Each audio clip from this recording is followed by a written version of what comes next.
दोस्तों, कैसे हैं आप सभी। तो आज के इस वीडियो में हम एमपीपीएससी मेंस के पेपर फोर्थ के दार्शनिकों में से एक दार्शनिक शंकराचार्य पर चर्चा करेंगे, क्योंकि एमपीपीएससी ने 2020 और 2021 में इनसे क्वेश्चन 200 शब्दों में पूछा ही पूछा है। ठीक है, तो 20 मार्कर क्वेश्चन 2 बार इनसे आ चुका है, तो इसलिए हमको इनको थोड़ा अच्छे से आज देखने की कोशिश करेंगे। ठीक है दोस्तों, और इसी तरीके से हम अन्य दार्शनिकों को भी कवर करते रहेंगे, तो वीडियो में बने रहिएगा हमारे साथ। तो आज हम क्या क्या पढ़ने वाले हैं। शंकराचार्य का जो दर्शन है, इनको पढ़ने के पहले हमें थोड़ा सा वेदांत दर्शन को समझना होगा, क्योंकि शंकराचार्य का दर्शन वेदांत दर्शन पर ही आधारित है। ठीक है, फिर अगर बात करें हम, तो इनका जो मुख्य दर्शन है वो है अद्वैतवाद। तो हम अद्वैतवाद पे चर्चा करेंगे। अद्वैतवाद के अंतर्गत ब्रह्म, ईश्वर, माया, जगत, आत्मा और जीव, बंधन और मोक्ष तथा विवर्तनवाद। विवर्तनवाद अभी 2021 की मेंस में पूछा है। ठीक है, फिर इनसे रिलेटेड 2 मार्कर कौन कौन से बन सकते हैं, 5 मार्कर कौन कौन से बन सकते हैं, 20 मार्कर कौन कौन से बन सकते हैं। ठीक है, तो इनको भी हम समझने की कोशिश करेंगे। तो आज का ये वीडियो बहुत इंटरेस्टिंग होने वाला है। इसमें हम शंकराचार्य से संबंधित कुछ नई चीज़ें समझने की कोशिश करेंगे। तो सबसे पहले बात आती है वेदांत दर्शन की। ठीक है, तो वेदांत दर्शन क्या है। अगर हम शाब्दिक अर्थ की बात करें, तो वेदांत का शाब्दिक अर्थ क्या होता है, तो वेदों के अंतिम भाग, वेदों के अंतिम भाग को हम क्या कहते हैं, वेदांत। ठीक है, कुल कितने वेद होते हैं, तो आप लोगों को पता होगा कि कुल 4 वेद होते हैं। चारों वेदों के नाम क्या क्या हैं, तो एक होता है ऋग्वेद, ठीक है, एक होता है सामवेद, फिर यजुर्वेद, और फिर कौन सा वेद होता है, अथर्ववेद। ठीक है, तो कुल 4 वेद होते हैं।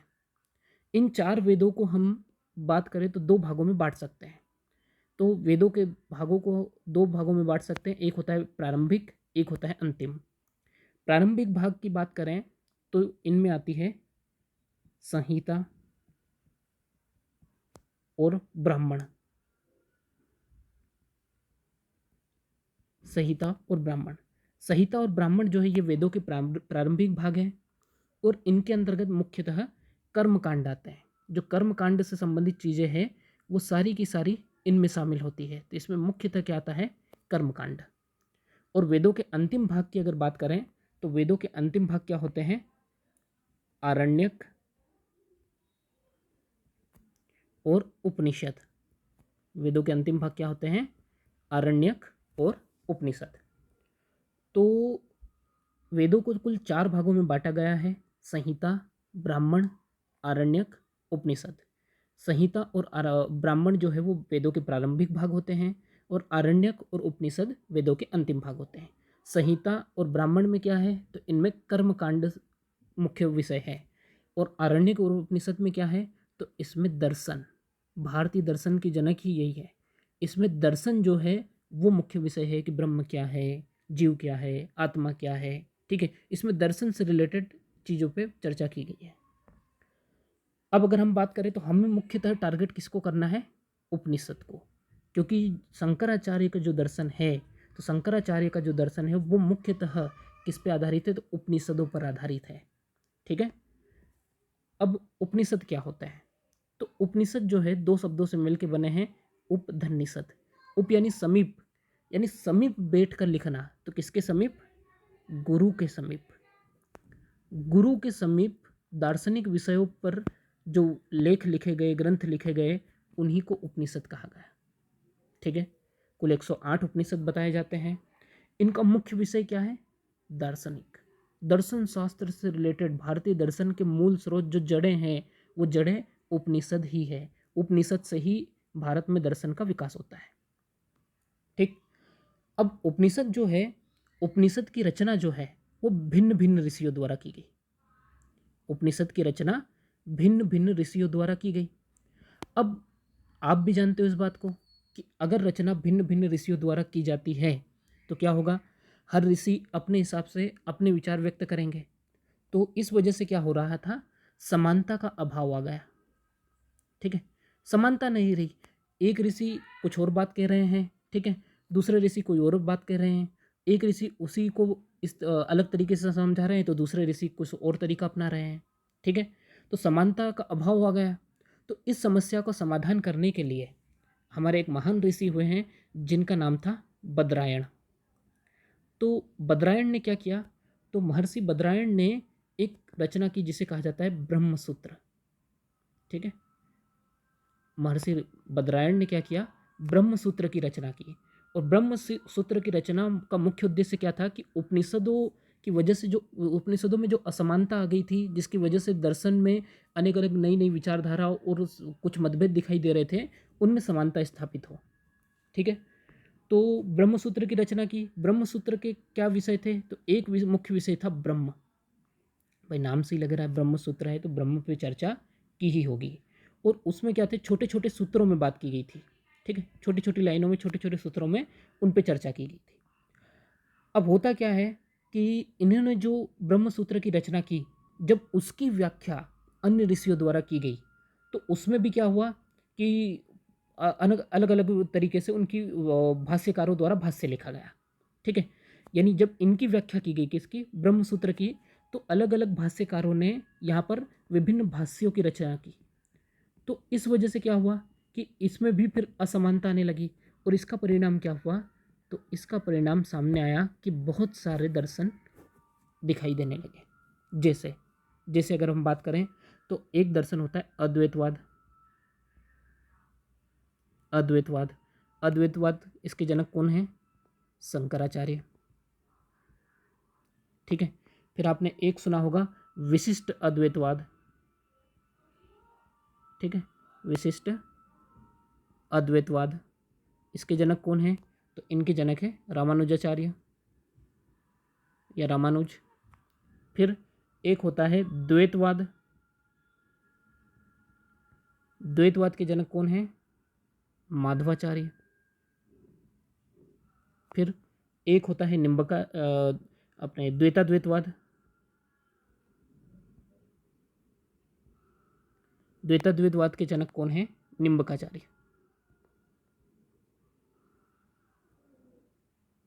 ठीक है, तो इस तरीके से क्या हुआ कि इनके परिणामतः अलग अलग विचारधाराएं या नई नई जो चीज़ें हैं वो दर्शन में दिखाई देने लगी। एक बार और से इसको समझने की कोशिश करते हैं कि भाई हम बात कर रहे थे वेदांत दर्शन की। वेदांत दर्शन, इसका मतलब क्या हुआ, वेदांत शाब्दिक अर्थ क्या हुआ, वेदों के अंतिम भाग। ठीक है, अब वेदों के अंतिम भाग समझने से पहले वेद थोड़ा देख लें। तो वेद कितने होते हैं, कुल 4 वेद हैं। ठीक है, ऋग्वेद, सामवेद, यजुर्वेद, अथर्ववेद। ठीक है, इन वेदों को अगर हम 4 भागों में बांटते हैं तो प्रारंभिक 2 भाग हो जाएंगे संहिता ब्राह्मण, और अंतिम भाग हो जाएंगे आरण्यक और उपनिषद। संहिता और ब्राह्मण में कर्मकांड, कर्मकांड जिन्हें नहीं पता है मैं उन्हें बता दूं। कर्मकांड यानी यज्ञ, बलि, ठीक है, पूजा पाठ, ये सब चीज़ें जो थी ये कर्मकांड के अंतर्गत आ जाती है।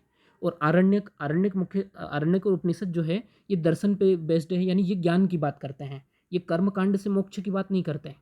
ठीक है, ये यज्ञ को टूटी नौका कहते हैं। उपनिषदों में कहा गया है कि यज्ञ एक टूटी नौका है, यानी ज्ञान के माध्यम से मोक्ष प्राप्ति की बात करते हैं। और प्रारंभिक भाग कर्मकांड के माध्यम से मोक्ष प्राप्ति की बात करते हैं। ठीक है, आप समझ गए होंगे, प्रारंभिक भाग कर्म कांड के माध्यम से मोक्ष प्राप्ति की बात करते हैं, लेकिन अंतिम भाग जो है ये उपनिषद और आरण्यक ये दर्शन या ज्ञान प्राप्ति के माध्यम से मोक्ष प्राप्ति की बात करते हैं। दोनों में अंतर आ गया समझ में। अब जो हमारा दर्शन है, हम जिसको चर्चा करने वाले हैं, उसके मेन स्रोत, मेन जो जड़ें है वो कहाँ से आती है, उपनिषदों से। उपनिषद यानी गुरु के समीप बैठकर दार्शनिक विषयों पर लिखे गए ग्रंथों को उपनिषद नाम दिया गया। ठीक है, इनके मुख्य विषय क्या था, दार्शनिक यानी ज्ञान प्राप्ति, ब्रह्म क्या है, ईश्वर क्या है, मोक्ष क्या है, कैसे प्राप्त होगा, ज्ञान क्या है, ज्ञान कैसे प्राप्त होगा, इस टाइप के विषयों पर चर्चा की गई है। ठीक है, अब होता क्या है, उपनिषदों की रचना बहुत सारे ऋषियों ने की। अब बहुत सारे ऋषियों ने की तो सीधी सी बात है कि हर ऋषि ने अपने तरीके से ज्ञान, मोक्ष, ब्रह्म को परिभाषित करने की कोशिश की है। इस वजह से यहाँ पर क्या हुआ, समानता का अभाव हो गया, समानता नहीं थी। अब इस समस्या, अब एक समान नहीं रहे तो व्यक्ति कन्फ्यूज हो जाता है कि ए की सुने, बी की सुने, सी की सुने, किसकी सुने, हमें कुछ समझ नहीं आ रहा था। तो इसलिए बदरायण जो ऋषि थे उन्होंने क्या किया, ब्रह्मसूत्र की रचना की। ब्रह्मसूत्र की रचना की, इसका मुख्य उद्देश्य क्या था कि जो ये इस प्रकार की समस्याएं आ रही है, समानता का अभाव है, इसमें समानता स्थापित हो। अब इन्होंने जो रचना की, अब उसका क्या हुआ, उसकी भाष्यकारों ने भाष्य लिखे उस पर, यानी उसको भी विस्तार से समझाया। भाष्य यानी एक तरीके से कहें तो हम उसको विस्तार से और समझाया। तो जब भाष्यकारों ने उसमें भाष्य लिखे तो उन्होंने क्या किया, उन्होंने भी अलग अलग तरीके से उसको परिभाषित किया या उसकी व्याख्या की। उस वजह से क्या हुआ कि अलग अलग दर्शन हमको दिखाई देने लगे। ठीक है, यानी बदरायण के ब्रह्मसूत्र में जब उपनिषदों की असमानता दूर करने का प्रयास किया गया तो उनकी जब व्याख्या की गई ब्रह्मसूत्र की, तो विभिन्न भाष्यकारों ने उसको अपने हिसाब से परिभाषित करने की कोशिश की। और उसकी वजह से क्या हुआ कि अलग अलग दर्शन दिखाई देते हैं। एक है अद्वैतवाद जिसके जनक है शंकराचार्य, दूसरा है विशिष्ट अद्वैतवाद जिसके जनक है रामानुज, द्वैतवाद माधवाचार्य, द्वैताद्वैतवाद निम्बकाचार्य। ठीक है दोस्तों, तो मेरे हिसाब से ये वेदांत दर्शन आपको थोड़ा समझ में आया होगा कि ये क्या चीज़ है और किस तरीके से इसकी जड़ें हुई, कहाँ से ये शुरू होता है।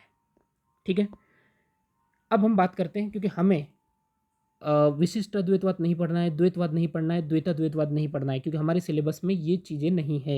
हमारे सिलेबस में मुख्यतः क्या है, शंकराचार्य जिनका दर्शन निर्भर करता है अद्वैतवाद पे। ठीक है, तो हमें अद्वैतवाद पे चर्चा करना है, शंकराचार्य पे चर्चा करना है। तो हम बात करते हैं शंकराचार्य की। ठीक है, अब शंकराचार्य की अगर हम बात करें तो इन पे 2 मार्कर में पर्टिकुलर शंकराचार्य आ सकते हैं।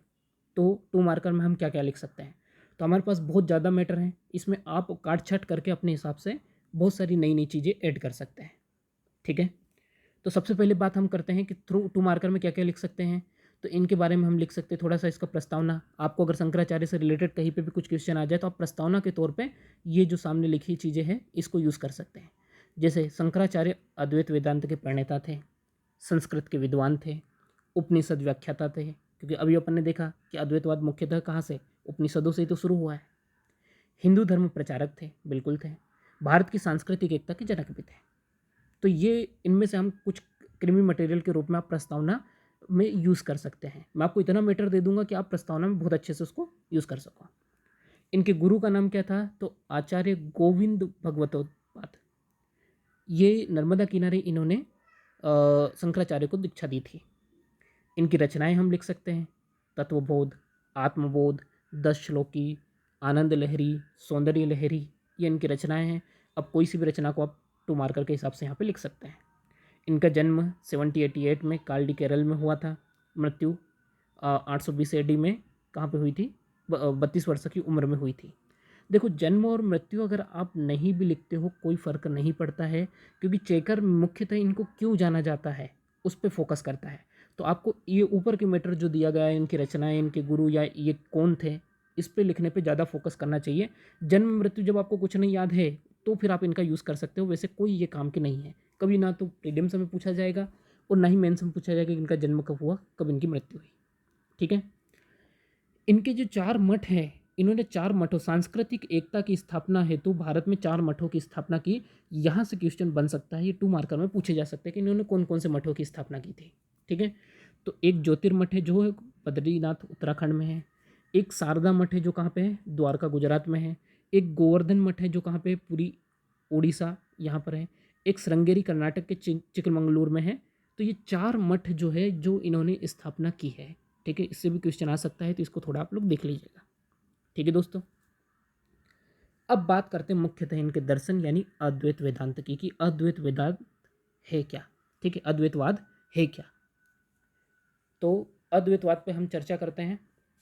अद्वैतवाद की अगर हम बात करें तो इसका शाब्दिक अर्थ क्या है, इस चीज़ को हमें समझना है। तो 2 सत्ताओं का निषेध। ठीक है, शाब्दिक अर्थ अ धन द्वैत। ठीक है, अ यानी नहीं, द्वैत दो नहीं, यानी 2 सत्ताओं का निषेध। कौन कौन सी 2 सत्ताएं, ब्रह्म और जीव। ठीक है, इन 2 सत्ताओं का निषेध की बात कर रहे हैं। ये कह रहे हैं कि नहीं, सब कुछ क्या है, ब्रह्म ही सब कुछ है। ठीक है, तो अद्वैत का मतलब आप समझ गए। शाब्दिक अर्थ 2 सत्ताओं का निषेध, यानी ब्रह्म और जीव, इनका 2 सत्ताएं नहीं है, ये एक ही सत्ता है, वो मुख्य सत्ता है ब्रह्म। ठीक है, इन्होंने क्या कहा, ब्रह्म सत्यम जगत मिथ्या जीवो ब्रह्मेव ना परः, यानी ब्रह्म सत्य है, जगत मिथ्या है, जीव और ब्रह्म एक है। ठीक है, जीव और ब्रह्म क्या है, एक ही है। ब्रह्म सत्यम जगत मिथ्या जीवो ब्रह्मेव नापरः। ठीक है, तो शंकराचार्य दरअसल क्या कहते हैं कि ब्रह्म पूर्ण है, उसे संख्या की सीमा में बांधा नहीं जा सकता, ब्रह्म जगत आत्मा का वास्तविक ज्ञान ही मुक्तिदाता है। ठीक है, यानी ब्रह्म ही सब कुछ है। जब भी शंकराचार्य से कुछ भी बात पूछी जाती थी कि क्या है क्या नहीं, तो वो एक ही बात कहते, सब कुछ ब्रह्म है। सब कुछ क्या है, ब्रह्म है। बाकी जीव जो भी सारी चीज़ें हैं वो सब बकवास है। सब कुछ क्या है, सिर्फ और सिर्फ ब्रह्म है। आपको मृत्यु के पश्चात अंतिम रूप से ब्रह्म में ही लीन होना है। ठीक है, यानी अगर हम एक लाइन में कहें, अगर शंकराचार्य के अद्वैतवाद को अगर हम एक लाइन में डिफाइन करें तो उसका एक ही मतलब होगा, ब्रह्म। ठीक है, ब्रह्म, यानी हमको ब्रह्म को अगर समझ लिया तो शंकराचार्य के दर्शन को हमने समझ लिया। तो हम मुख्य फोकस किस पे रखेंगे, ब्रह्म पे। ये जो लाइन लिखी है, ब्रह्म सत्यम जगत मिथ्या जीवो ब्रह्मेव नापर, ये जरूर रट लेना, क्योंकि ये मेंस में काम देगी आपको बहुत जगह पे। जब आपको कुछ ना समझ में आए और कुछ वजनदार लाइन लिखना हो तो उस समय हम इसका प्रयोग कर सकते हैं, ब्रह्म सत्यम जगत मिथ्या जीवो ब्रह्मेव नापर। इसको बार बार दोहराते रहना है और इसको रट डालना है। ठीक है, तो हम मेन बॉडी मेन चीज़ पे बात करते हैं और वो है ब्रह्म। तो शंकराचार्य में हम ब्रह्म को समझते हैं। तो ब्रह्म क्या है, ठीक है, ब्रह्म क्या है, तो ब्रह्म एकमात्र परम सत्य है। परम सत्य, बस इसके अलावा कुछ सच है ही नहीं। यही क्या है, परम सत्य है, सब कुछ है, इसके अलावा कुछ भी सच नहीं है, सब मिथ्या है। ठीक है, ब्रह्म अनादि है, अनंत है, सर्वव्यापक है, देश काल से परे है। ठीक है, हर चीज़ से परे है ब्रह्म, यानी सब कुछ ब्रह्म ही ब्रह्म है, बाकी कुछ है ही नहीं। ब्रह्म स्वयं प्रकाश है। ब्रह्म की अगर बात करें तो शंकराचार्य उसको उनको और डिफाइन करते हुए क्या कहते हैं कि ब्रह्म स्वयं प्रकाश है। ठीक है, ब्रह्म क्या है, स्वयं प्रकाश है। ब्रह्म स्वयं द्रव्य न होकर, ठीक है, ब्रह्म स्वयं द्रव्य न होकर सभी द्रव्यों का आधार है। वो क्या है, सभी द्रव्यों का आधार है। ब्रह्म स्वयं द्रव्य नहीं है, वो सभी द्रव्यों का आधार है। ठीक है, तो इस तरीके से हम कह सकते हैं कि उन्होंने ब्रह्म को ही सब कुछ माना है। सब कुछ यानी और कुछ भी नहीं है, सिर्फ और सिर्फ ब्रह्म है। अगर हम साधारण भाषा में कहें तो कुछ भी नहीं, ये दुनिया, ये जगत, ये कुछ भी नहीं है, सिर्फ ब्रह्म है। ठीक है, अब थोड़ा हम ब्रह्म की विशेषताओं को समझते हैं, तो जिससे हमें ब्रह्म को समझना और आसान हो जाएगा। तो ब्रह्म क्या है, तो उसकी विशेषता बताते हुए शंकराचार्य कहते हैं कि ब्रह्म एकमात्र सत्य है। एकमात्र सत्य है। अब थोड़ा सा ये शब्द आप लोगों को कन्फ्यूज होकर कर रहा होगा, सत्य क्या है। तो दरअसल 3 प्रकार के सत्य माने गए हैं। ठीक है, सत्य को हम सत्य भी कह सकते हैं, सत्ता भी कह सकते हैं। तो 3 प्रकार के सत्य माने गए हैं। एक कहलाता है प्रतिभासिक। शंकराचार्य ने 3 प्रकार के सत्य माने हैं। एक होता है प्रतिभासिक, दूसरा होता है व्यवहारिक, व्यवहारिक, ठीक है, और तीसरा जो माना गया है वो है परमार्थिक, परमार्थिक। ठीक है, अब प्रतिभासिक सत्य क्या है, ऐसा सत्य जिसका क्या होता है, केवल आभास होता है। ऐसा सत्य जिसका हमको क्या होता है, केवल आभास होता है। जैसे जैसे उदाहरण देते हुए शंकराचार्य क्या कहते हैं, रज्जु सर्प। उदाहरण देते हुए क्या कहते हैं शंकराचार्य, रज्जु सर्प। रज्जु सर्प यानी रज्जु यानी यहाँ पर रस्सी। ठीक है, रज्जु का मतलब क्या है यहाँ पे, रस्सी। यानी कभी कभी हमें ऐसा भ्रम होता है कि जो सामने रस्सी है वो सर्प है। आप लोगों के साथ कभी ऐसा हुआ होगा कि कुछ रस्सी जैसा कुछ लहरनुमा आकृति में रखा होगा और आपको ऐसा लगा कि वो सर्प है। ठीक है, तो ये क्या कहलाएगा, प्रतिभासिक सत्य। प्रतिभासिक यानी सिर्फ हमको आभास हुआ, वास्तव में है क्या वो, है तो वो एक रस्सी ही ना, लेकिन हमको क्या लगा कुछ पल के लिए, अरे वो तो सर्प है, हम कंफ्यूज हो गए। ठीक है, तो ये जो चीज़ है ये क्या कहलाएगी, प्रतिभासिक सत्य। दूसरा होता है व्यवहारिक। व्यवहारिक सत्य किसको कहेंगे, जो अब जागृत अवस्था में हमको सत्य प्रतीत होते हैं। ठीक है, जो हमें जागृत अवस्था में सत्य लगे। ठीक है, जागृत अवस्था में जो हमको सत्य लगे। उदाहरण के लिए बात करें तो क्या हो जाएगी, जगत की वस्तुएं, जगत की वस्तुएं। अब देखा जाए तो जगत की जो वस्तुएं ये सत्य नहीं है। ठीक है, सत्य नहीं है। क्यों नहीं है, क्योंकि जो जगत की वस्तुएं ये भविष्य में नष्ट होने वाली है। पास्ट में ये नहीं थी और भविष्य में नष्ट होने वाली है। ठीक है, पृथ्वी करोड़ों सालों पहले नहीं थी, अभी अभी बनी है, करोड़ों साल बाद बनी है मतलब। ठीक है, और भविष्य में नष्ट भी हो जाएगी। विज्ञान इस बात को सिद्ध कर चुका है। तो जागृत सत्य यानी जगत की वस्तुएं जो हमको जागृत अवस्था में, जैसे फ़ोन, आपका मोबाइल, आपकी पेन, आपके कपड़े, ये पास्ट में नहीं थे, ठीक है, अब और भविष्य में नष्ट भी हो जाएंगे। बात आ रही समझ में? तो जागृत अवस्था में जो हमको सत्य चीज़ें लग रही है वो उनको हम व्यवहारिक सत्य कहेंगे, जागृत अवस्था में सत्य लग रहा है, लेकिन ये वास्तविक रूप से सत्य नहीं है। और एक होता है परमार्थिक सत्य, जो तीनों काल, ऐसा सत्य जो क्या हो, तीनों काल में बाध नहीं है, तीनों काल में बाध नहीं है, यानी जो पास्ट में भी था, वर्तमान में भी है और भविष्य में भी रहेगा। जो पास्ट में भी था, वर्तमान में भी है और भविष्य में रहेगा, उसे हम कहते हैं परमार्थिक सत्य। और वो परमार्थिक सत्य क्या है? ब्रह्म। वो परमार्थिक सत्य क्या है? ब्रह्म। यानी एकमात्र सत्य की बात करें तो एकमात्र सत्य क्या है? ब्रह्म। मेरे हिसाब से आप समझ गए होंगे। प्रतिभाषिक यानी जिसका सिर्फ हमें आभास होता है, जैसे रस्सी में सर्प का आभास होना, ठीक है। एक होता है व्यवहारिक सत्य, जो जागृत अवस्था में सत्य प्रतीत होता है, हम जाग ही रहे हैं ना, सोए तो नहीं ना आप लोग। तो मोबाइल जो आपको दिख रहा है, ये क्या है? जगत की वस्तु है। ये आपको लग रहा है कि ये सब सत्य है, ये सत्य नहीं है, ठीक है, क्योंकि पास्ट में मोबाइल नहीं था, वर्तमान में है और भविष्य में नष्ट होने वाला है। तो बात आ गई समझ में? ये व्यवहारिक सत्य हो गया। और एक होता है परमार्थिक सत्य, जो तीनों काल में बाध नहीं। तीनों काल यानी भूतकाल, वर्तमान काल, भविष्य काल। तो भूतकाल में भी था, कौन था? ब्रह्म था। वर्तमान में भी कौन है? ब्रह्म है। और भविष्य में क्या भी क्या होगा? ब्रह्म ही रहेगा, ठीक है। ये धरती जो बनी है, ये भविष्य पास्ट में नहीं थी, वर्तमान में है, भविष्य में नष्ट हो जाएगी, ठीक है। ये सूरज, चंदा सब नष्ट हो जाएंगे, लेकिन क्या बचेगा? सिर्फ और सिर्फ ब्रह्म बचेगा। तो अहम ब्रह्मास्मि का नारा लगा दो, ठीक है। तो एकमात्र सत्य कौन हो जाएंगे? ब्रह्म। समझ में आ गया होगा मेरे हिसाब से आप लोगों को। अब ब्रह्म की शंकराचार्य ने दो रूप बताए हैं। ब्रह्म के दो रूप शंकराचार्य ने बताए हैं। कौन कौन से दो रूप? एक होता है सगुण और एक होता है निर्गुण। शंकराचार्य ने ब्रह्म के दो रूप बताए हैं, एक है सगुण, एक है निर्गुण, ठीक है। अब सगुण और निर्गुण, इनको समझना क्या है ये।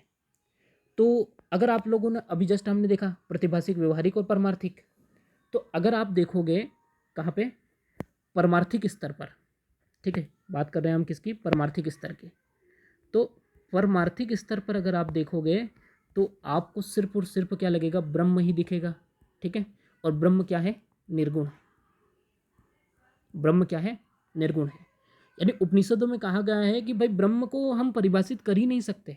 एक बात याद रखना है, उपनिषदों में क्या कहा गया है, शंकराचार्य ने भी क्या कहा है कि ब्रह्म को हम परिभाषित कर ही नहीं सकते। उनकी सकारात्मक परिभाषा नहीं हो सकती, सिर्फ और सिर्फ नकारात्मक परिभाषा ही ब्रह्म की हो सकती है। ब्रह्म की सिर्फ और सिर्फ क्या हो सकती है? नकारात्मक परिभाषा ही हो सकती है, सकारात्मक परिभाषा संभव है ही नहीं। इसीलिए ब्रह्म को क्या कहा है? नेति नेति, ठीक है। ब्रह्म को उपनिषदों में कहा है नेति नेति, यानी जो यह भी नहीं है, जो वह भी नहीं है, जो यह भी नहीं है। बात आ रही समझ में? तो ब्रह्म को नेति नेति कहा गया है, ठीक है। तो अब ब्रह्म क्या है? परमार्थिक स्तर पर निर्गुण हो जाएगा। लेकिन लेकिन क्या होता है, अगर हम व्यवहारिक व्यवहारिक स्तर पर देखें, ठीक है, यहाँ पे ऊपर अभी हमने पढ़ा व्यवहारिक सत्य। तो व्यवहारिक स्तर पर अगर हम देखें तो ब्रह्म जो है वो ईश्वर के रूप में, सगुण रूप में हमें नजर आता है, ठीक है। ये क्या हो जाएगा? सगुण। व्यवहारिक स्तर पर अगर हम देखें तो ईश्वर के रूप में ब्रह्म हमें सगुण स्तर पर नजर आता है। अब मेरे हिसाब से थोड़ा सा आप कन्फ्यूज हो गए होंगे कि ये क्या बात हुई। शंकराचार्य ने दो रूपों की बात कही है, ठीक है। ब्रह्म के दो रूप हैं, कौन कौन से? सगुण और निर्गुण। सगुण यानी जो हमको क्या दिखाई दे, कुछ आकार हो, कुछ गुण हो उसमें। और निर्गुण निराकार, कुछ आकार नहीं है उसका, ठीक है। निर्गुण की बात करें तो परमार्थिक स्तर पर ब्रह्म क्या है? वो निर्गुण सत्ता है, यानी ब्रह्म को हम परिभाषित कर ही नहीं सकते। शंकराचार्य कहते हैं भाई ब्रह्म की परिभाषा संभव ही नहीं है। अगर हम ब्रह्म को एक कहें, अगर हमने क्या कहा? ब्रह्म एक है, तो यानी ब्रह्म दो नहीं है। बात आ रही समझ में मैं क्या कहना चाह रहा हूँ? हमने कहा कि ब्रह्म आसमान है, यानी ब्रह्म धरती नहीं है, बल्कि ब्रह्म तो धरती भी है। चीज़ें समझना है मैं क्या बोल रहा हूँ, इसको विशेष तौर पे ध्यान रखना है। यानी ब्रह्म को हम परिभाषित कर ही नहीं कर सकते सकारात्मक रूप में, हमको नकारात्मक रूप में ही कहना है कि ब्रह्म एक भी नहीं है, ब्रह्म दो भी नहीं है, ब्रह्म तीन भी नहीं है, ब्रह्म चार भी नहीं है, ब्रह्म तो सभी है, ठीक है। सब कुछ ब्रह्म है। बात आई समझ में? ब्रह्म सिर्फ आसमान नहीं है, ब्रह्म तो आसमान भी है, ब्रह्म तो धरती भी है, ठीक है। ब्रह्म सब कुछ है, सब कुछ, चारों दिशाओं सब कुछ क्या है, सिर्फ और सिर्फ ब्रह्म ही वास्तविक सत्य है, बाकी सब व्यर्थ है। ठीक है, तो ये हो जाएगा परमार्थिक स्तर पे। और व्यवहारिक स्तर पर अगर हम बात करें तो हमने ब्रह्म को शंकराचार्य ने ईश्वर के रूप में, सगुण रूप में भी दर्शाया है। ठीक है, तो सगुण रूप में अगर हम देखें तो ईश्वर के रूप में ब्रह्म दिखाई देता है। चीज आ रही होगी समझ में। अब इसको और उदाहरण के रूप में समझते हैं, जैसे नोट। नोट आप समझते हो ना, पैसे, नोट, ठीक है, करेंसी। तो नोट जो है, नोट अगर देखा जाए तो वास्तविक रूप में क्या है नोट? नोट वास्तविक रूप में क्या है? एक कागज है। ठीक है, नोट है क्या? एक कागज का टुकड़ा ही। 2000 का नोट, या फिर 2000 तो बंद हो गया अब, तो 500 का नोट या 100 का नोट, 200 का नोट आपके पास है, तो वास्तविक रूप में है क्या? ये एक कागज का टुकड़ा। लेकिन व्यवहारिक रूप में अगर देखें हम, ठीक है, व्यवहारिक रूप में अगर हम देखें तो वो क्या है? महत्वपूर्ण उपयोगी मुद्रा है। ठीक है, और है एक कागज, लेकिन उपयोगी मुद्रा है, उससे हम सब कुछ खरीद सकते हैं। तो बस इसी प्रकार ब्रह्म जो वास्तविक स्वरूप हो जाएगा, तो वो ये जैसे परमार्थिक स्तर पर हम देखें तो ये कागज है, और व्यवहारिक स्तर पर देखें तो मुद्रा है। तो वैसे ही ब्रह्म जो है वो परमार्थिक स्तर पर अगर हम देखा जाए तो ब्रह्म है, निर्गुण है, कुछ भी नहीं है उसमें, हम उसको परिभाषित कर ही नहीं सकते। और व्यवहारिक स्तर पर अगर हम देखें तो क्या है? वो ईश्वर है। ठीक है, ईश्वर है। तो ईश्वर भी ब्रह्म द्वारा ही रचित है एक तरीके से। ठीक है, चीज आ रही समझ में। तो इसको हम नोट की तरीके से समझ सकते हैं। मेरे हिसाब से इस एग्जाम्पल से आप लोगों को चीज़ें समझ में आई होगी। ठीक है दोस्तों, तो ये इस प्रकार से क्या है, ब्रह्म के दो रूपों की जानकारी हमें शंकराचार्य द्वारा दी गई थी। ठीक है, आप लोगों वीडियो को रोक रोक के अगर स्क्रीनशॉट लेना चाहें तो आप लेते रहिएगा, बाद में ये सब चीज़ें आप भूल जाओगे, तो थोड़ा ध्यान रखना, स्क्रीनशॉट आपको बीच बीच में लेते रहना है। अब ब्रह्म की अगर आगे हम चर्चा करें तो ब्रह्म के दो लक्षण बताए हैं शंकराचार्य ने। दो लक्षण कौन कौन से हैं? तो पहला जो लक्षण है वो है तटस्थ लक्षण। पहला जो लक्षण बताया है वो कौन सा है? तटस्थ लक्षण। ठीक है, तटस्थ लक्षण। और दूसरा जो लक्षण बताया है वो कौन सा बताया है? तो स्वरूप लक्षण। स्वरूप लक्षण, तटस्थ लक्षण, स्वरूप लक्षण। तो तटस्थ लक्षण और स्वरूप लक्षण ये है क्या, इसको भी उन्होंने एग्जाम्पल के माध्यम से समझते हैं। याद रखना है, इथिक्स में आपको एग्जाम्पल सबसे ज़्यादा देना है। अगर आप एग्जाम्पल नहीं देते हो तो आपको नंबर नहीं मिलेंगे, तो आपको एग्जाम्पल ज़्यादा से ज़्यादा देने की कोशिश करना है। तो अगर हम बात करें तो एक गडरिया है। क्या है? एक गडरिया। गडरिया तो समझते हो ना, जो गाडर वाडर चढ़ाता है, भेड़ बकरियाँ चराता है, उसको गडरिया कहते हैं।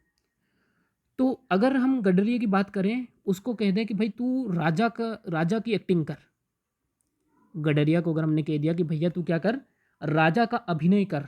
ठीक है, और अब जब वो गडरिया राजा का अभिनय करता है तब वो क्या रहेगा? तो राजा रहेगा।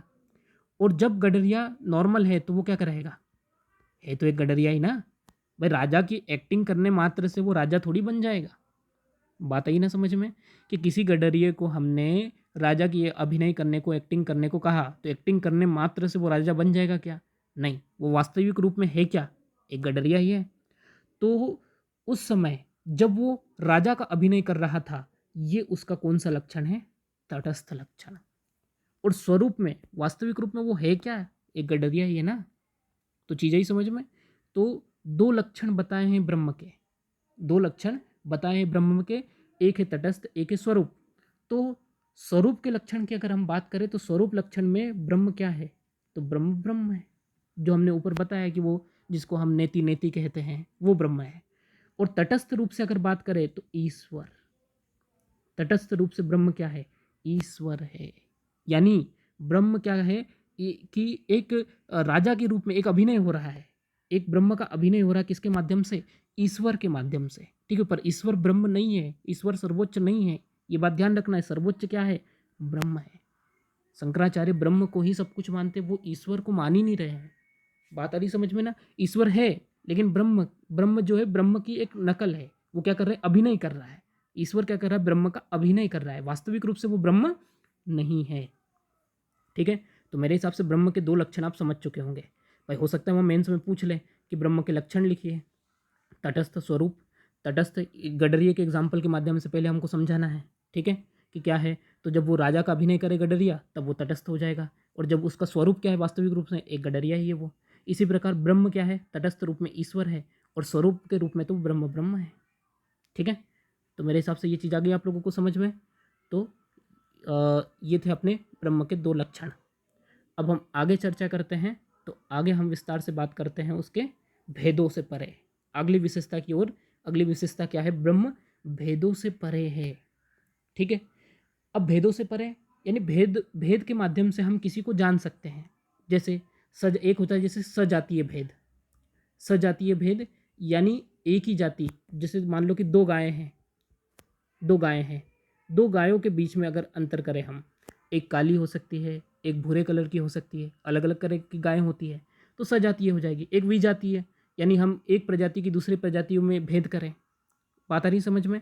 तो इस प्रकार से ब्रह्म जो है, ब्रह्म तो भेदों से परे है, उसमें हम भेद कर ही नहीं सकते क्योंकि सब कुछ तो ब्रह्म ही है ना। बात आ रही समझ में।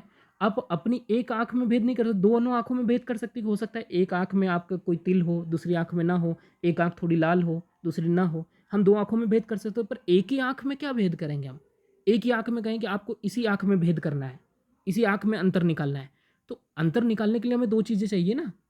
और शंकराचार्य का दर्शन क्या है, अद्वैत। जब दो है ही नहीं तो भेद होगा कहाँ से।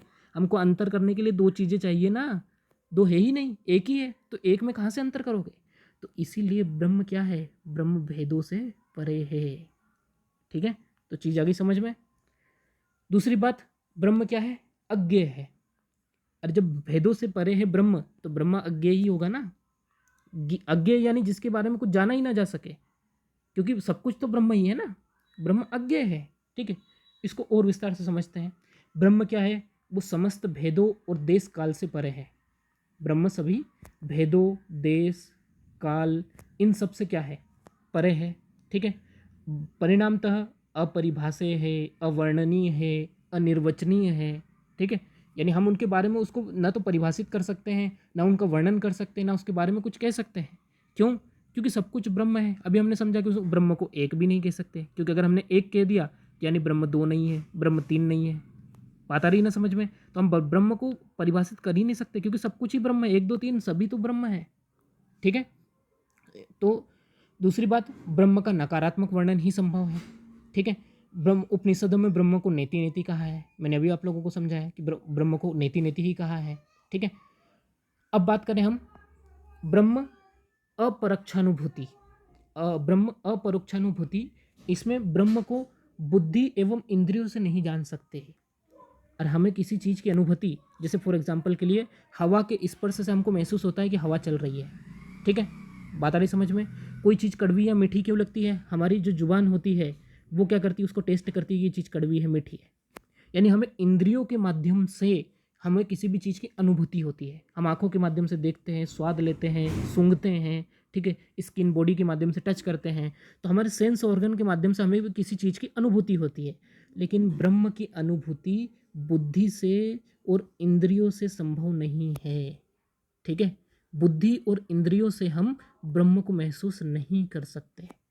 ठीक है, परंतु अपरोक्षानुभूति से जान सकते हैं, जो आत्मज्ञान से संभव है। यानी हमको अगर इनसे समझना हो ब्रह्म को तो हम नहीं समझ सकते, लेकिन आत्मज्ञान के माध्यम से हम ब्रह्म को विस्तार से समझ सकते हैं। ठीक है दोस्तों, तो अगर ब्रह्म को समझना है तो हमें आत्मज्ञान का सहारा लेना होगा। हम बुद्धि या इंद्रियों के माध्यम से ब्रह्म को कभी नहीं समझ सकते। ठीक है, दूसरी बात, अगर हम बात करें तो आत्मा और ब्रह्म दोनों क्या है, एक है। आत्मा और ब्रह्म दोनों के दोनों क्या हो जाएंगे, एक हो जाएंगे। क्यों, क्योंकि आत्मज्ञान से ही तो ब्रह्म संभव है ना। आत्मज्ञान से ही ब्रह्म संभव है। ठीक है, तो अहम ब्रह्मास्मि, आत्मा और ब्रह्म क्या है, एक है। इसको उपनिषदों में क्या कहा गया है, अहम ब्रह्मास्मि। अहम ब्रह्मास्मि यानी आत्मा और ब्रह्म क्या है, एक है। ठीक है, ब्रह्म ज्ञान एवं मोक्ष दोनों को अगर समझें हम, तो ब्रह्म ज्ञान यानी ब्रह्म और जीव के एकत्व की अनुभूति से प्राप्त होते ही मोक्ष की प्राप्ति हो जाती है। ठीक है, ब्रह्म और जीव के एकत्व की अनुभूति, यानी हमें जब पता चल जाता है कि ब्रह्म और जीव क्या है, एक है, जब हमें पता चल जाता है कि ब्रह्म और जीव क्या है, एक है, तो इनके एकत्व की अनुभूति से ही हमें मोक्ष प्राप्त हो जाता है। शंकराचार्य क्या कहते हैं कि जिस दिन हमको पता चल जाएगा कि ब्रह्म और जीव एक है, आपका जो जीव है ये और ब्रह्म एक है, तो क्या हो जाएगा, यहाँ पे आपको मोक्ष प्राप्त हो जाएगी। अब आप थोड़ा सा कंफ्यूज हो रहे होंगे कि जीव क्या भला है। ठीक है, तो थोड़ा सा जीव को समझ लेते हैं। तो शंकराचार्य कहते हैं कि हमारी जो आत्मा है, जब इस पे अविद्या का आवरण चढ़ जाता है, जब इस पे अविद्या का आवरण चढ़ जाता है, तो ये किस रूप में आ जाती है, जीव के रूप में। हमारी आत्मा अजर अमर, ठीक है, ज्ञान से परिपूर्ण, सब कुछ जानती थी, लेकिन इस पे क्या हुआ, अविद्या का आवरण चढ़ गया, तो जिससे क्या रचना हुई, जीव। ठीक है, जीव बने, हमारा शरीर बना। ठीक है, तो जब हमें पता चल जाएगा कि ब्रह्म और जीव एक ही है, तो हमें मोक्ष की प्राप्ति हो जाएगी, और मोक्ष प्राप्त होते ही समस्त दुख, द्वंद्व, संदेह, सबसे मुक्ति मिल जाएगी। यानी आप लोग जितने भी दुख झेल रहे हैं, इन सारे दुखों की कारण क्या है, तो इन सारे दुखों का कारण क्या है, तो सिर्फ और सिर्फ अविद्या है। जिस दिन आपको ब्रह्म और जीव के एकत्व की जानकारी हो जाएगी, आप लोगों को मोक्ष मिल जाएगा, पीएससी की तैयारी वगैरह वगैरह सब छोड़ दोगे आप लोग। ठीक है, तो चीज़ आ गई समझ में। यानी ब्रह्म ज्ञान ही मोक्ष की अवस्था है। ठीक है, ब्रह्म विश्वव्यापी है। मैंने अभी आप लोगों को बहुत चिल्ला चिल्ला के कहा है कि ब्रह्म ही सब कुछ है, ब्रह्म ही सब जगह है, समस्त विश्व वगैरह वगैरह सब कुछ भी वास्तविक नहीं है, सब कुछ क्या है, ब्रह्म है। ठीक है, आगे बात करें तो भैया हमको ब्रह्म के संबंध में थोड़ी बहुत आलोचना भी पता होना चाहिए, क्योंकि अगर आप सिर्फ और सिर्फ तारीफ ही करे जा रहे हो, एक ही पक्ष चल रहे हो, सिक्के के एक ही पहलू की ओर हो, तो कहीं ना कहीं आप दूसरे पहलू को छोड़ रहे हो। ठीक है, आपको सिक्के के दोनों पहलू साथ में लेके चलना है, आपको एनालिसिस करते रहना है, तभी तो एक वास्तविक रूप में सिविल सेवक की पहचान होगी। तो अब यहाँ पे आलोचना आलोचना की अगर बात करें तो ब्रह्म अज्ञेय है, फिर भी अपरोक्षानुभूति से ज्ञान संभव है। हमने ऊपर पढ़ा, ऊपर कहाँ पे पढ़ा, ये देखो यहाँ पे लिखा हुआ है कि ब्रह्म क्या है, ब्रह्मज्ञ है। हमने अभी कहा कि ब्रह्म के बारे में कुछ जाना ही नहीं जा सकता, ब्रह्म अज्ञेय है। ठीक है, और फिर भी हम कह रहे हैं कि भैया अपरोक्षानुभूति से उसकी ज्ञान संभव है, तो थोड़ा सा ये विवादित है, ये बात समझ में नहीं आई, तो ये एक आलोचना होगी। दूसरा, रामानुजाचार्य जो है, रामानुजाचार्य कहते हैं कि आत्मा एवं जीव में विशिष्ट संबंध है। आत्मा और जीव जो है इनमें विशिष्ट संबंध है, जो कि जो शंकराचार्य उस बात को नकारते हैं। ब्रह्म निर्गुण है, फिर भी इसके स्वरूप और तटस्थ लक्षण है। हमने ऊपर पढ़ा था ना कि ब्रह्म क्या है, निर्गुण है, लेकिन इसके दो लक्षण हैं, एक स्वरूप लक्षण, एक तटस्थ लक्षण, जिसको हमने गडरिये के माध्यम से किया था। ठीक है, समझा था उसके उदाहरण से, तो समझ रहे हो आप बात को। तो ये तीन चीज़ें क्या है, यहाँ पे आलोचना के रूप में सामने आती है। आपको इन तीनों को आलोचना के रूप में लिखना है, जिससे ये दर्शाता है कि भैया आपको ज़्यादा डीप में पता है, आप एनालिसिस करना भी जानते हो। बात आई समझ में। तो इस प्रकार से ये हमारे शंकराचार्य के ब्रह्म के बारे में चर्चा थी। अब ब्रह्म के साथ साथ हम अगली चीज पे आते हैं, वो है ईश्वर। अब ईश्वर क्या है, ठीक है, तो ईश्वर को हम समझते हैं, तो शंकराचार्य ने ईश्वर को माया युक्त ब्रह्म को ही ईश्वर कहा है। यानी शंकराचार्य क्या कह रहे हैं कि जब ब्रह्म पे, ठीक है, जब क्या हो जाए, ब्रह्म पे माया का आवरण चढ़ जाए, जब ब्रह्म पे माया का आवरण चढ़ जाए तो क्या बन जाता है, ईश्वर। ठीक है, यानी माया युक्त ब्रह्म ही क्या है, ईश्वर है। बात आ रही है समझ में। तो हम इस सीधे सीधे इस फॉर्मूले से भी हम दर्शा सकते हैं कि ईश्वर क्या है। तो शंकराचार्य के अनुसार माया युक्त ब्रह्म ही ईश्वर है। ठीक है दोस्तों, अब थोड़ा ईश्वर जो है, ईश्वर को अगर हम समझने की कोशिश करें तो शंकराचार्य ने, जैसे हमने ऊपर विशेषताओं में पढ़ा था कि ब्रह्म के दो स्वरूप है, सगुण निर्गुण, तो सगुण जो स्वरूप है वही क्या है, ईश्वर है। ठीक है, सगुण स्वरूप को ही शंकराचार्य ने ईश्वर कहा है। तो अब थोड़ा सा ईश्वर को हम विशेषताएं समझ लेते हैं, जिससे हमें ईश्वर को समझने में आसानी हो जाए। ईश्वर की क्या विशेषता है, तो ईश्वर क्या है, व्यवहारिक सत्ता है। ठीक है, ईश्वर क्या है, व्यवहारिक सत्ता है। हमने ऊपर पढ़ा था, ठीक है, कि तीन प्रकार की सत्ताएं थी, कौन कौन सी, प्रतिभासिक, व्यवहारिक, परमार्थिक। प्रतिभासिक जिसका हमको सिर्फ आभास महसूस होता है, ठीक है, वो क्या थी, प्रतिभासिक सत्ता थी। एक व्यवहारिक थी, व्यवहारिक हमको जो जगत की वस्तुएं वगैरह वगैरह सब सत्य लगने लगती है, तो ये क्या हो गई, व्यवहारिक सत्ता। ठीक है, और जो जागृत अवस्था में होती है व्यवहारिक सत्ता कहाँ पे होती है? जागृत अवस्था में होती है। और एक होती है क्या? प्रतिभासिक सत्ता। और प्रतिभासिक सत्ता में सिर्फ और सिर्फ क्या है? ब्रह्म ही सब कुछ है। यही पढ़ा था ना हमने। तो ये ईश्वर जो है, प्रतिभासिक सत्ता जो हो जाएगी वो कौन हो जाएंगे? ब्रह्म हो जाएगा। व्यवहारिक सत्ता जो हो जाएगी वो हो जाएगी ईश्वर। ठीक है, बात आ रही समझ में? सॉरी, प्रतिभासिक नहीं, यहाँ पे परमार्थिक था। ठीक है, परमार्थिक परमार्थिक परमार्थिक सत्ता में क्या हो जाएगा? ब्रह्म। और व्यवहारिक सत्ता की अगर बात करें तो व्यवहारिक सत्ता के अंतर्गत क्या आता है? ईश्वर आता है।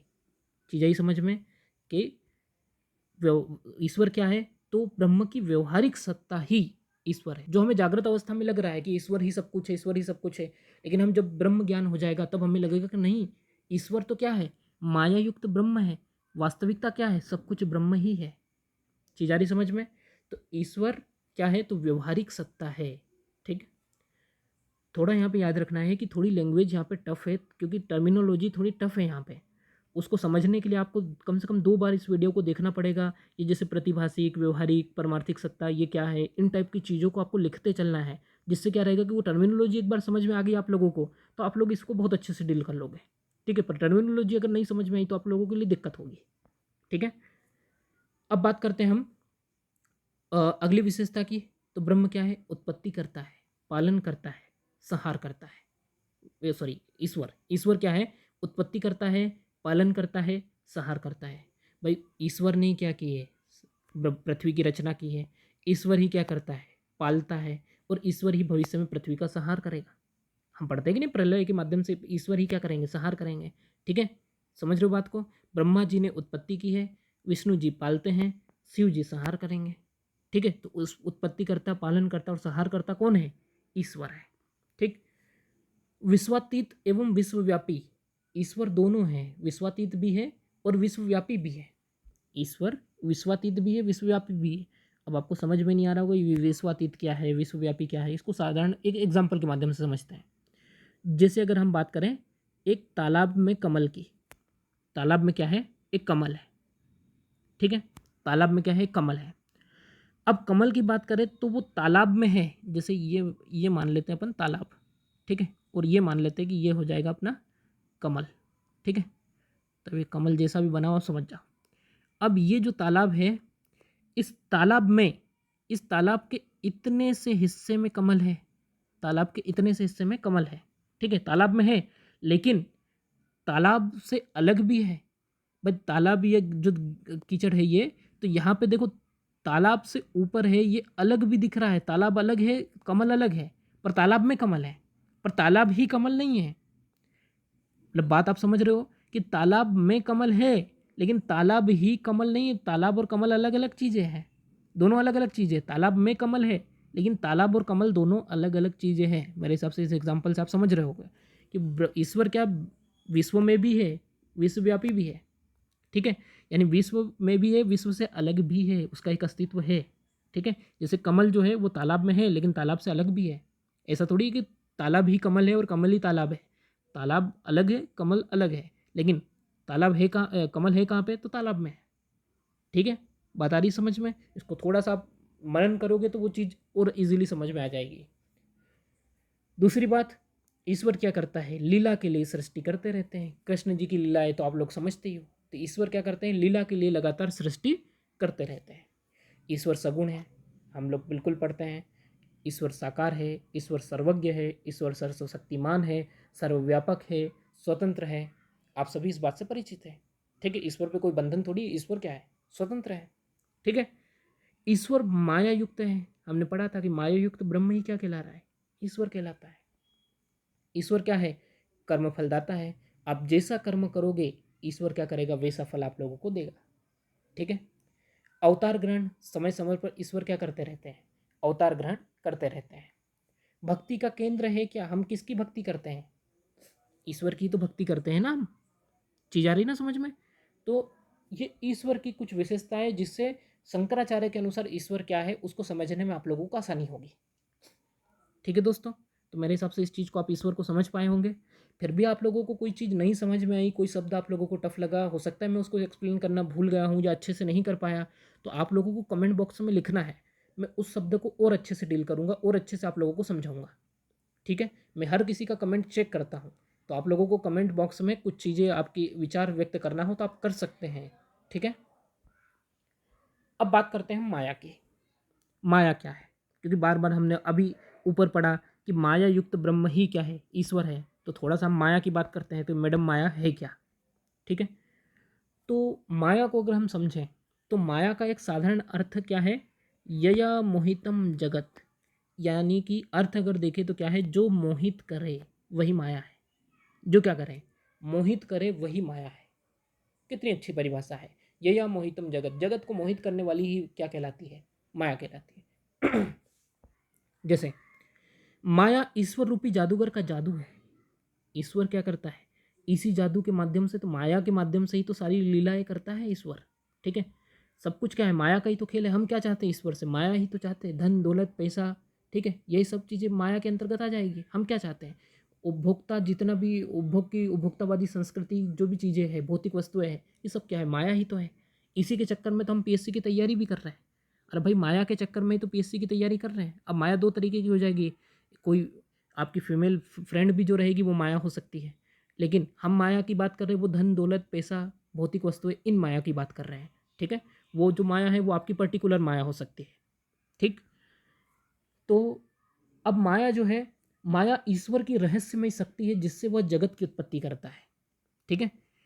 शंकराचार्य क्या कहते हैं कि माया ईश्वर की रहस्यमय शक्ति है जिससे वो क्या करता है, जगत की उत्पत्ति करता है। आप अगर गौर करोगे तो आपके चारों ओर माया ही माया मिलेगी आपको। आपका मोबाइल माया है, आपके अच्छे अच्छे कपड़े, आपकी घड़ी, ये सब क्या है, माया है। पैसे, ये क्या है, माया है। यानी ईश्वर ने जो जगत की उत्पत्ति की वो किसके माध्यम से की, माया के माध्यम से ही तो की है, ठीक है। और माया लो से प्रकाश के समान है, इसे ईश्वर से पृथक नहीं किया जा सकता। जैसे भाई आप देखते हो कि एक मोमबत्ती है, मोमबत्ती में ये लो जल रही है, इसी लो से प्रकाश निकलता है। इसी लो से क्या होता है, प्रकाश निकलता है। अगर ये लो बुझ गई तो प्रकाश जलेगा क्या, नहीं जलेगा। यानी जिस प्रकार से इस लो से इस प्रकाश को अलग नहीं कर सकते, उसी प्रकार ईश्वर से माया को अलग नहीं किया जा सकता, क्योंकि माया किसकी, ईश्वर रूपी जादूगर का ही तो जादू है माया। चीज आ रही ना समझ में, ठीक है। और इसकी विशेषताओं पे अब थोड़ी सी बात कर लेते हैं हम, ठीक है। विशेषता है, ईश्वर के समान अनादि है, बिल्कुल है भाई। जितनी पावर ईश्वर में है, ईश्वर के समान ये अनादि हो जाएगी। ये क्या है, व्यवहारिक सत्ता है भाई। जागृत अवस्था में तो ये सारी चीज़ें सत्य लग रही है, ठीक है। लेकिन जब हमको ब्रह्म ज्ञान हो जाएगा तब हमको लगने लगा कि ये पीएससी, ये मोबाइल फ़ोन, ये मोह माया कोई काम की नहीं है, ठीक है। सब कुछ ब्रह्म है, अनिर्वचनीय है, ठीक है। या अनिर्वचनीय यानी इसको हम स्पष्ट नहीं कर सकते, इसको हम परिभाषा नहीं दे सकते। ना तो ये सत्य है ना असत है, न दोनों है, ठीक है। ना तो पूर्ण रूपेण सत्य है, ना पूर्ण रूपेण असत्य है। ये क्या है, दोनों भी नहीं है। इसके बारे में हम स्पष्ट रूप से कुछ कह नहीं सकते, इसलिए इसको अनिर्वचनीय कह दिया है, ठीक है। अस्थाई है, माया कभी स्थायी रहती है क्या, नहीं, अस्थाई है। क्योंकि जिस दिन आपको अंतः ज्ञान हो गया, जिस दिन आपको अंतः ज्ञान हो गया, उस दिन से माया खत्म हो जाएगी, ठीक है। जैसे आमतौर पे क्या होता है कि जो नई नई व्यक्ति होते हैं वो क्या करते हैं, अच्छे नए नए कपड़े पहन के ही बाहर घूमने जाते हैं, ठीक है। और बाहर निकलते हैं अच्छा एकदम सूट बूट टाई लगा के, बॉडी स्प्रे लगा के।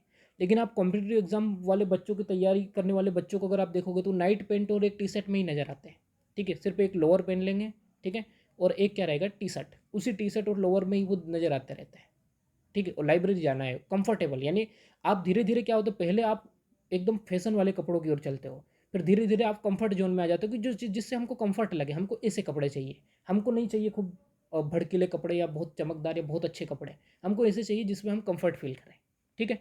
तो ये ऐसी क्या है, अंतर्ज्ञान हो चुका है आप लोगों को, इसीलिए आपको कंफर्ट की पड़ी है। लेकिन जो नए नए व्यक्ति हैं उनको तो अच्छे अच्छे कपड़े चाहिए। तो चीज़ आ रही समझ में।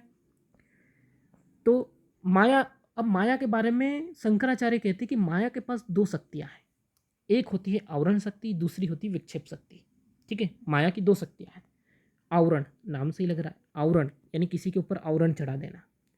तो माया के पास एक शक्ति क्या है कि वो सत्य यानी ब्रह्म, सत्य क्या है, ब्रह्म ही तो सत्य है। तो सत्य यानी ब्रह्म को छिपा देती है। अरे माया ने क्या किया है, ब्रह्म को छिपा दिया है। क्योंकि देखो ईश्वर, हम ईश्वर को ही सब कुछ मानने लग गए हैं। बल्कि ईश्वर क्या है, ब्रह्म के ऊपर जब माया का आवरण छा गया, ठीक है, ब्रह्म के ऊपर जब माया का आवरण छा गया तो वो ईश्वर बन गया, ठीक है। यानी माया ने क्या किया, ब्रह्म को छुपा लिया और सामने हमको क्या नजर आ रहा है, ईश्वर।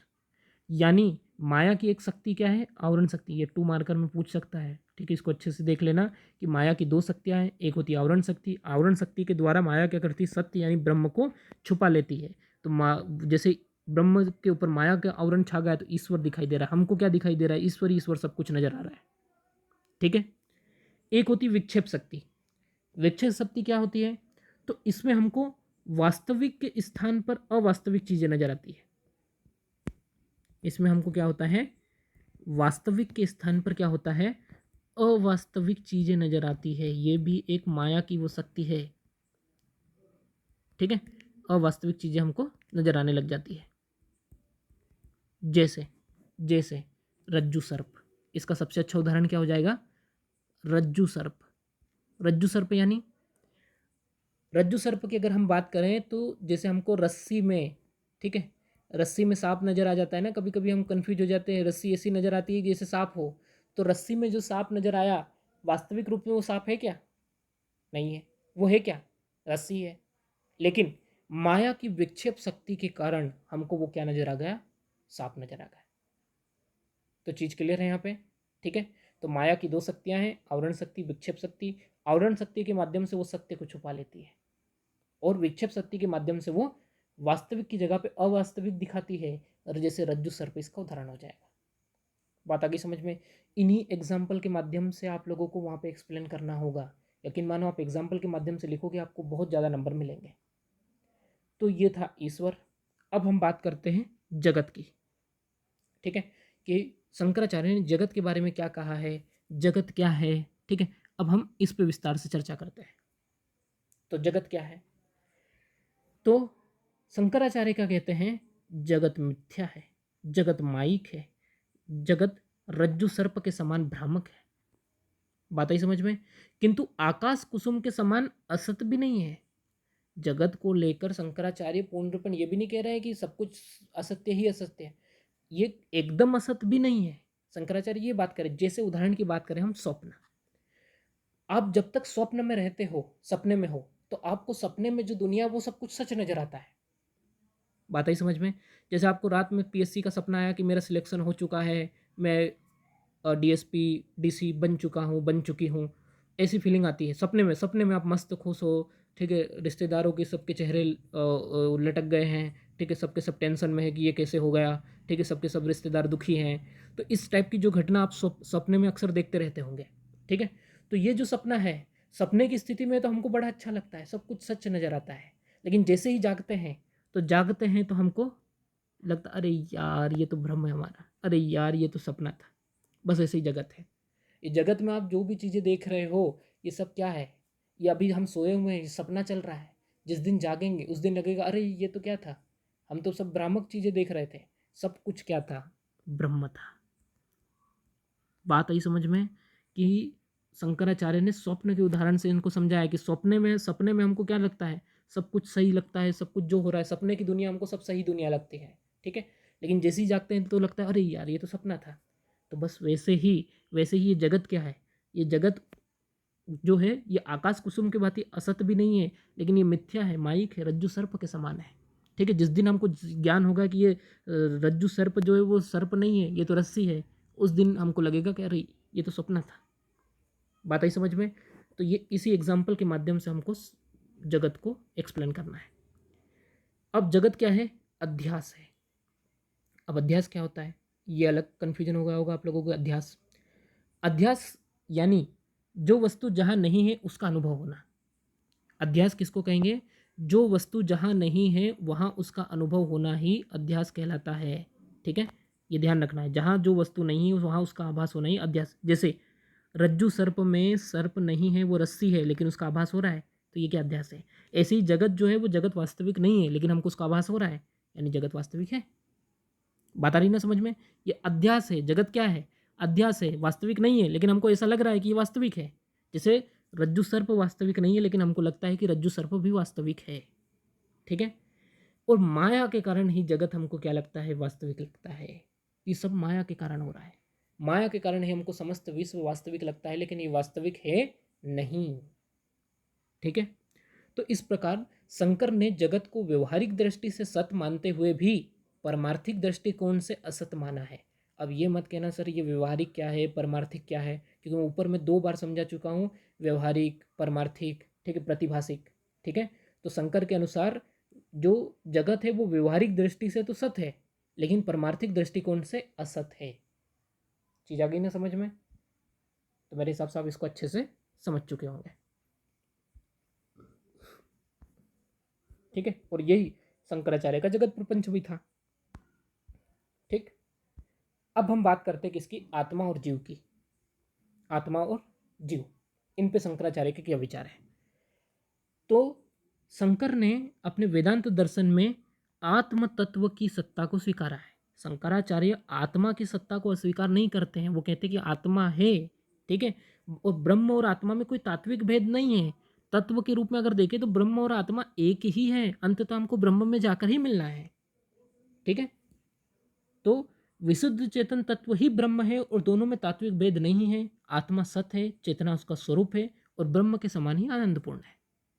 ठीक है। जैसे हम उपनिषदों के एक वाक्य को देखते हैं, उपनिषदों में क्या कहा गया है, अयमात्मा ब्रह्म। उपनिषदों में कहा गया है अयमात्मा ब्रह्म, आत्मा ही ब्रह्म है। ठीक है। अब यहाँ पे इसको और थोड़ा समझते हैं। तो जीव, जीव क्या है, तो जीव जब आत्मा और अविद्या आपस में मिल जाती है, जब आत्मा पे अविद्या का आवरण छा जाता है, तब उसको हम क्या कहते हैं, जीव कहते हैं। जब आत्मा पे अविद्या का आवरण छा जाता है उसको हम क्या कहते हैं, जीव कहते हैं। ठीक है। तो जीव, जीव का कारण क्या है, अविद्या। जीव का कारण क्या है, अविद्या। और अविद्या का कारण क्या है, माया।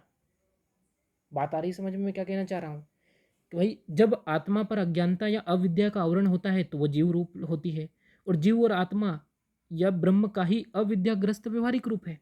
ठीक है। जीव के अस्तित्व का कारण आत्मा है, अविद्या है, और अविद्या का कारण माया है। जीव के अस्तित्व का कारण अविद्या है और अविद्या के अस्तित्व का कारण माया है। क्यों, माया की वजह से ही तो अविद्या आ रही ना हमको। चीज आ रही समझ में, तीनों आपस में कनेक्टेड है। कि जीव की उत्पत्ति का कारण क्या है, अविद्या, और अविद्या का कारण क्या है, माया। कि माया ने हमारे दिमाग पे एक लेयर जमा दी है जिससे हम सच देख ही नहीं पा रहे हैं।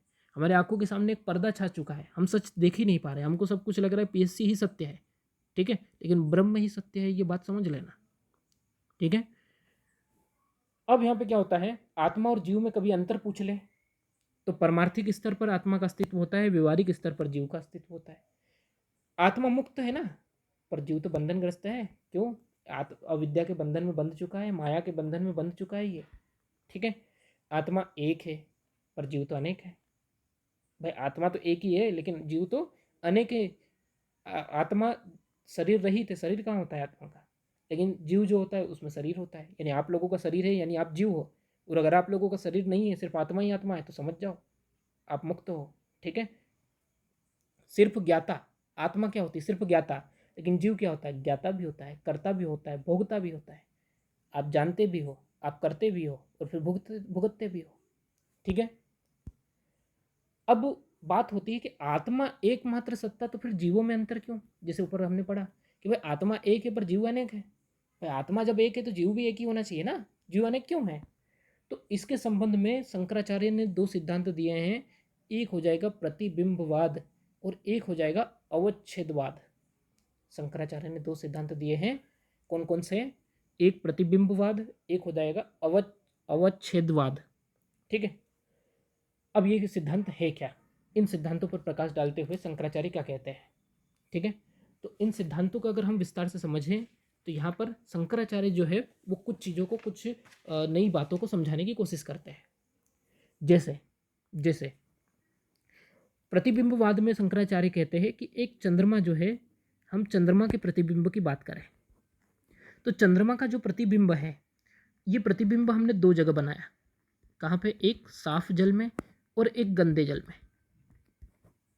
ठीक है। अब आप लोग बताओ कि साफ प्रतिबिंब, स्पष्ट प्रतिबिंब कहाँ पे होगा, साफ जल में, और धूमिल या बेकार प्रतिबिंब कहाँ होगा? गंदे जल में, यही होगा ना, ठीक है। तो उसी प्रकार चंद्रमा का जो चंद्रमा है ये हो जाएगी आत्मा। अब साफ प्रतिबिंब, ये जीव अलग, ये जीव अलग। मेरी बात समझ में आई मैं क्या कहना चाह रहा हूँ? मैं नहीं, शंकराचार्य ने क्या कहा है, ठीक है, मैं तो उनको एक्सप्लेन कर रहा हूँ। तो उन्होंने कहा कि भैया जिस प्रकार चंद्रमा जो है, चंद्रमा को हमने आत्मा मान ली, लेकिन इसका प्रतिबिंब जब साफ जल में देखोगे तो ये एक अलग जीव हो गया, गंदे जल में देखोगे तो ये एक अलग जीव हो गया, ठीक है। इसी को एक और तरीके से उन्होंने समझाया अवच्छेदवाद की तरह। इसमें क्या कहा कि आत्मा जो है वो दिक् के समान है। अब ये दिक् क्या है? दिक् यानी एक स्पेस मान लो, अंतरिक्ष जो एक है। अंतरिक्ष क्या है? एक ही है ना। अब अंतरिक्ष ऐसा मत कह देना कि अंतरिक्ष बहुत सारे हैं, 100-200 अंतरिक्ष है, ठीक है, अंतरिक्ष तो एक ही है। लेकिन हमने क्या किया, उसको सुविधानुसार खंडों में विभक्त कर दिया है। अरे सुविधानुसार खंडों में विभक्त कर दिया है। हम अंतरिक्ष, आसमान, ठीक है, अलग अलग नामों से इसको जानते हैं, गगन, ठीक है। तो हमने क्या किया, अलग अलग खंडों के रूप में उसको कर दिया, लेकिन है क्या वो? है तो एक ही ना, अंतरिक्ष ही ना, ठीक है। जो दिख रहा है हमने उसको अलग नाम दे दिया, जो नहीं दिख रहा उसको हमने अलग नाम दे दिया, ठीक है। तो ये क्या है कि है तो वो एक, लेकिन इसी प्रकार आत्मा एक है, लेकिन वो जीव के रूप में अलग अलग रूपों में हमको दिखाई देती है, ठीक है। तो हो सकता है यहाँ से क्वेश्चन बन जाए प्रतिबिंबवाद, अवच्छेदवाद। तो थोड़ा इसको पढ़ के जाना है, समझना है इसको एग्जाम्पल के माध्यम से। एक बार आप कॉन्सेप्ट समझ गए तो आप इसको एक्सप्लेन करने में आसानी रहेगी, पर कॉन्सेप्ट नहीं समझ पाए तो आप बिल्कुल भी इसको समझ नहीं पाओगे, ठीक है। अब बात करते हैं ईश्वर और जीव की। तो ये फ्लो चार्ट कितना अच्छा है, इसके माध्यम से समझाया है कि ईश्वर और जीव क्या है। तो शंकराचार्य कहते हैं कि जब ब्रह्म पर माया का आवरण छा जाता है तो वो क्या बन जाता है? ईश्वर। और जब ब्रह्म पर अविद्या का आवरण छा जाता है तो वो जीव बन जाता है, ठीक है। ब्रह्म यानी ब्रह्म और आत्मा एक ही है, या आत्मा कह लो। तो आत्मा पर अविद्या का आवरण छा जाएगा तो क्या हो जाएगा? जीव बन जाएगा, ठीक है। कोई कन्फ्यूजन तो नहीं ना इसमें, है ना, सिंपल सी चीज़। तो मेरे हिसाब से समझ में आ गई होगी। तो इस प्रकार दोनों ही सत्ता, इन दोनों की सत्ता, ईश्वर और जीव की, ये क्या व्यवहारिक है, परमार्थिक स्तर पर नहीं है। परमार्थिक स्तर पर सब कुछ क्या है? ब्रह्म है, ठीक। अब ईश्वर और जीव में कभी अंतर पूछे, ईश्वर मुक्त है, जीव बंधनग्रस्त है। ईश्वर अकर्ता है, जीव करता है। ईश्वर थोड़ी करता है, आप अपने कर्म खुद करते हो कि ईश्वर करवाता है, ठीक है। ईश्वर उपास्य है, इस आप लोग उपासक हो, आप लोग उपासना करते हो ना। कर्म नियम से परे है, आप जो कर्म नियम के अधीन हो, कर्म करोगे वैसा फल मिलेगा। ईश्वर कर्म फल दाता है, आप लोग भोगते हो। ईश्वर अविद्या शून्य है, आप अविद्या युक्त हो। भाई अविद्या थोड़ी ईश्वर। माया का स्वामी है ईश्वर, आप माया के दास हो। अवतार ग्रहण करता है ईश्वर, आप तो जन्म और मृत्यु लोग हैं, आप अवतार थोड़ी ग्रहण करोगे। क्या आप पीएससी को सिलेक्ट करने के लिए आपको एक अवतार और लेना पड़ेगा? ऐसा कुछ तो नहीं है ना, ठीक है। तो पीएससी में सिलेक्ट होने के लिए आपको अवतार अलग से लेने की ज़रूरत नहीं है, इसी अवतार में आप लोगों को सिलेक्ट हो जाना है। अब बात करते हैं थोड़ा बंधन और मोक्ष की, कि बंधन और मोक्ष क्या है। तो बंधन क्या है? तो शंकराचार्य बंधन को डिफाइन करते हुए क्या कहते हैं कि जब आत्मा और अविद्या ये दोनों जुड़ जाते हैं, इसी को क्या कहते हैं? बंधन। आत्मा और अविद्या जब आपस में जुड़ जाती है तो इसको क्या नाम दिया शंकराचार्य ने? बंधन। और मोक्ष क्या है? जब आत्मा एवं ब्रह्म की अभिन्नता की अवस्था, यानी जब आपको लगे कि ब्रह्म ज्ञान ही सर्वोच्च है, ठीक है, और अब अविद्या को आप हटा दो आत्मज्ञान के माध्यम से, तो आप क्या करोगे? अपनी आत्मा को ब्रह्म के साथ अभिन्नता जोड़ लोगे, आपकी आत्मा ब्रह्म से जुड़ जाएगी, और वही जोड़ क्या कहलाएगा? मोक्ष, ठीक है। अब इसका प्राप्ति का मार्ग क्या है? ज्ञान मार्ग।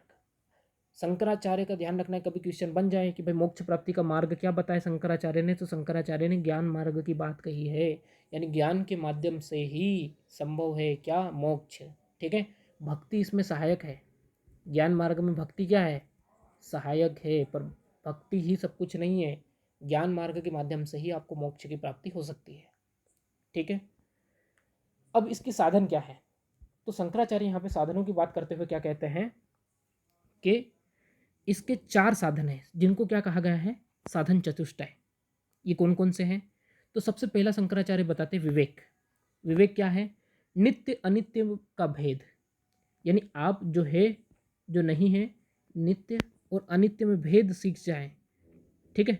तो ये एक तरीका हो जाएगा मोक्ष प्राप्ति का। दूसरा क्या है? विराग। विराग क्या होता है? लौकिक परलौकिक भोगों की कामना का परित्याग। लौकिक परलौकिक, ठीक है, लौकिक परलौकिक परलौकिक भोगों की कामना का परित्याग। लौकिक परलौकिक भोगों की कामना का परित्याग, यानी आप सोचो कि स्वर्ग में जाके हम मज़े करेंगे, वहाँ पे बहुत अच्छा रहेगा, या इस जगत में हम मज़े करेंगे, ठीक है, तो ऐसा नहीं है, इसका त्याग आपको करना ही करना होगा, ठीक है। फिर षट संपत्ति की बात करते हैं शंकराचार्य। षट संपत्ति कौन कौन सी? षट यानी छः, तो छः साधन बताए हैं, कौन कौन से? एक होता है शम, शम यानी क्या होता है? मन का संयम। दूसरा दम, ठीक है, दम क्या है? इंद्रियों का नियंत्रण। सम मन का संयम, दम इंद्रियों का नियंत्रण, ठीक है। तीसरा है तितिक्षा। तीसरा क्या बताया है? तितिक्षा। तितिक्षा क्या है? तो सर्दी गर्मी इन सबको सहन करना सीखना होगा, यही तितिक्षा है। फिर चौथा क्या है? उपरति। उपरति, उपरति क्या है? धर्मशास्त्रों द्वारा बताए गए नियम संयम कर्तव्य पालन, ठीक है। उपरति क्या है? धर्मशास्त्रों द्वारा बताए गए नियम संयम कर्तव्य उनका पालन करना। पांचवा है श्रद्धा, ठीक है। श्रद्धा क्या है? तो गुरु तथा वेदांत शास्त्रों के प्रति विश्वास, ठीक है। श्रद्धा क्या है? गुरु तथा वेदांत शास्त्रों के प्रति विश्वास। और छठा क्या है? समाधान। छठा क्या है? समाधान। समाधान क्या है? चित्त पर नियंत्रण करके उसे ब्रह्म में एकाग्र करना। समाधान क्या है? चित्त पर नियंत्रण करके उसे ब्रह्म में एकाग्र करना ही समाधान है, ठीक है। और चौथा साधन क्या बताया उन्होंने? मुमुक्षत्व। ये क्या है? साधक को मोक्ष प्राप्ति हेतु दृढ़ संकल्प युक्त होना होगा। सबसे पहली बात तो यही है ना, दृढ़ संकल्प। अरे सारी चीज़ों की जड़ यही है। आपको पीएससी निकालने के लिए भी दृढ़ संकल्प युक्त होना होगा। अगर आपने दृढ़ संकल्प नहीं लिया है तो कुछ नहीं होने वाला, ठीक है। तो अभी से दृढ़ संकल्प ले लो। मोक्ष प्राप्ति के लिए भी आपको संकल्प युक्त तो होना ही होना होगा।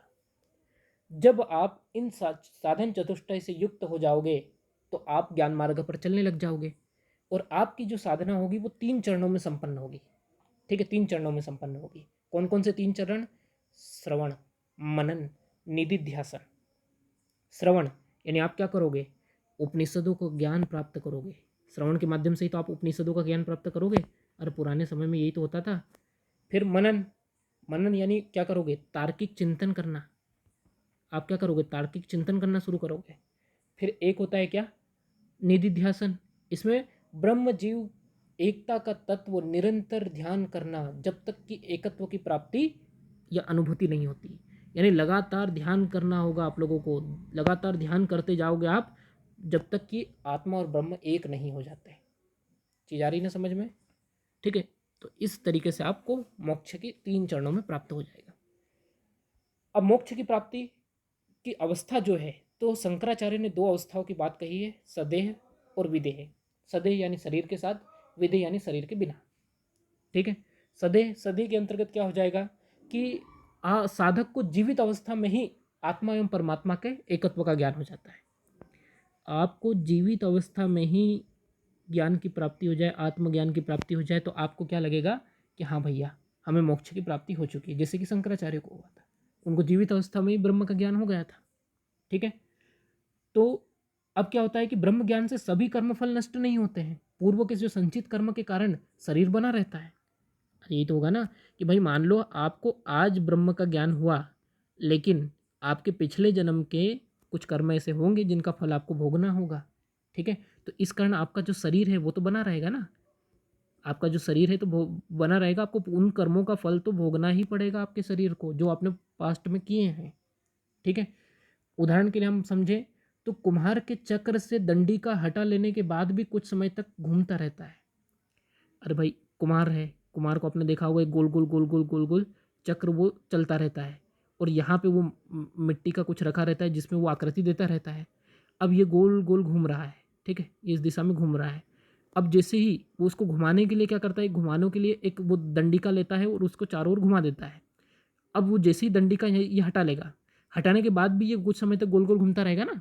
ऐसा थोड़ी कि जैसे ही उसने हटाया तुरंत रुक जाएगा, वो कुछ समय बाद कुछ समय घूमेगा, उसके बाद जैसे पंखा आपने बंद किया तो पंखा बंद करते बटन दबाते ही बंद की वो बंद हो जाता है क्या, वो कुछ समय तक गोल गोल घूमता है फिर बंद होता है। ठीक है, तो ऐसे ही क्या रहता है कि आपको ज्ञान प्राप्त हो गया है, वहाँ पे बटन बंद हो गई है, लेकिन पुराने जो कर्म है, पुरानी जो गति है वो तो चलती रहेगी, आपको कुछ समय तो भोगना होगा। तो इसको कहेंगे हम सदेह मुक्ति।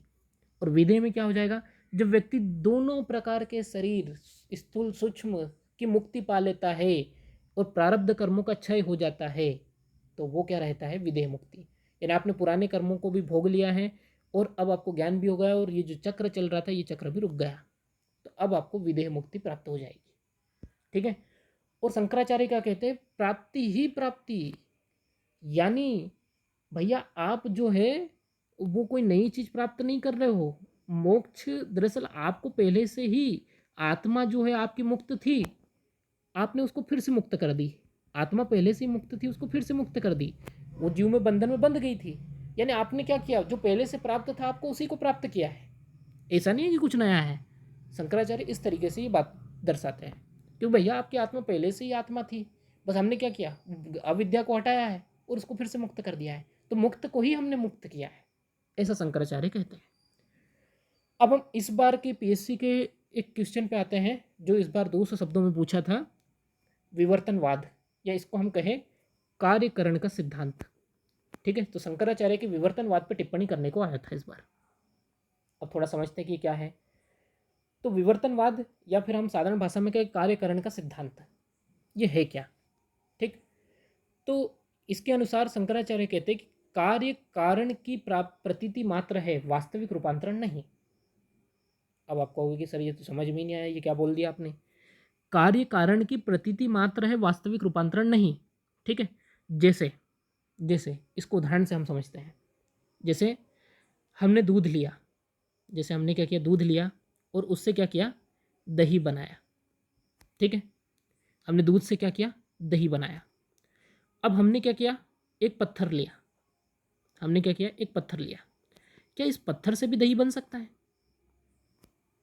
बताओ। तो आप लोग कहोगे कि नहीं सर इस पत्थर से दही नहीं बन सकता है। क्यों नहीं बन सकता, दूध से तो बन गया, तो पत्थर से बनने में क्या दिक्कत है।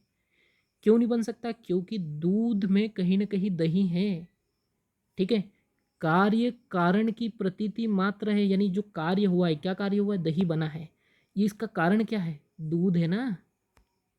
अरे भाई जो कार्य हुआ, कार्य क्या हुआ, दही बना, कारण क्या था, दूध।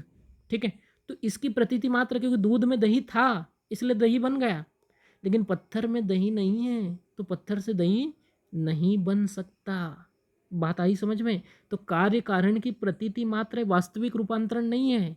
ठीक है, वास्तविक रूपांतरण नहीं है कि उसमें दही था, हमने दही, उस दही को निकाल लिया, यानी एक तरीके से दूध से दही बन गया है। ठीक है, एक प्रतीति मात्र हुई है, वास्तविक रूपांतरण नहीं हुआ है। ठीक है, बात आई समझ में। अब जैसे एक और एग्जांपल के माध्यम से समझ लेते हैं। जिससे एक सोने की अंगूठी है, एक क्या है, सोने की अंगूठी है। उस सोने की अंगूठी में जो सोना है, ठीक है, अब एक क्या है, अंगूठी है। तो अब अंगूठी में क्या है कि अंगूठी जो बनी वो किससे बनी है, सोने से बनी है, सोने से अंगूठी बनी हुई है। अब उसका क्या हुआ है, सिर्फ प्रतीति मात्र रूपांतरण हुआ है, वास्तविक रूपांतरण नहीं। ऐसा थोड़ी कि सोने से हीरा बन गया है, तो अभी भी वो सोना ही ना। भाई सोने से हमने क्या बनाई, अंगूठी बनाई, तो अंगूठी क्या है तो सोना ही ना। ऐसा थोड़ी कि वो हीरा बन गया या कोई और धातु बन गई, चांदी बन गया, ऐसा नहीं है ना, वो है अभी भी सोना ही।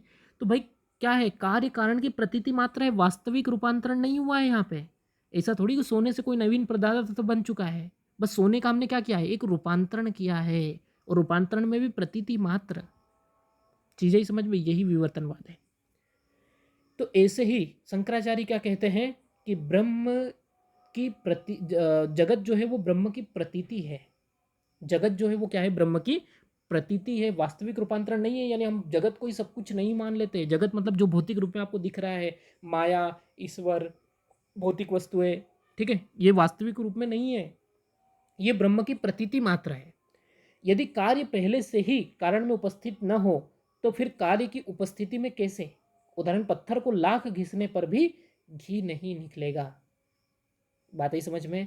भाई यदि अगर मान लो कि हम इसको अस्वीकार करें कि नहीं यार ये दूध से दही वास्तविक रूपांतरण हुआ है, और या फिर ये कार्य कारण में पहले से उपस्थित नहीं था। अगर दूध में दही नहीं होता तो दही बन ही नहीं सकता। जैसे पत्थर में दही नहीं है, इसलिए पत्थर से कभी दही बन ही नहीं सकता है। ठीक है, जैसे पत्थर को लाख घिस ले लेकिन उससे कभी भी घी थोड़ी निकलेगा। पत्थर से कभी घी निकलता है क्या?